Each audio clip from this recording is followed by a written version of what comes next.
কৰিছিলে হিংসাত্মক কাৰ্যকলাপ কৰি ৰাইজক আৰু বহুত ঠাইত চৰকাৰী মাল বিনষ্ট কৰিছে, ৰাইজৰ গাড়ী ঘোঁৰা নষ্ট কৰিছে। তেওঁলোকক পুলিচে আজি ফৰৱাৰ্ড কৰিলে কোৰ্টত আৰু কোৰ্টৰ পৰা কোৰ্টৰ এডভোকেটবিলাকে যিটো ষ্টেটমেণ্ট দিলে বাহিৰত এইটো আমি শুনা পালোঁ যে এই এৰেষ্ট কৰা মানুহ যিবিলাকক পিকেটাৰ্ছ হিচাপে আজি কোৰ্টে ফৰৱাৰ্ড কৰিলে যোৱাকালি হিংসাত্মক কাৰ্যকলাপত অংশগ্ৰহণ কৰাৰ কাৰণে, তাৰ মাজত বেছিভাগ এৰেষ্ট কৰা মানুহবিলাক বাহিৰ জিলাৰ পৰা আহিছে, বাহিৰৰ পৰা আহিছে। আমি এই ৰাজনৈতিক দলবিলাকক যিবিলাকে শিৱভূমি নামকৰণৰ বিৰুদ্ধাচৰণ কৰি এনে আন্দোলন কৰিছিল, আমি তেওঁলোকক গৰিহণা দিছোঁ।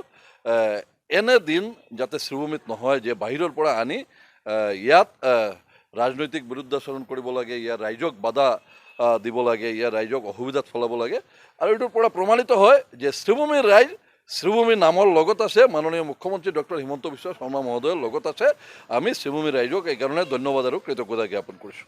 যিকোনো খবৰৰ বাবে যোগাযোগ কৰক 7099017330 লগতে 7099017110 নম্বৰত।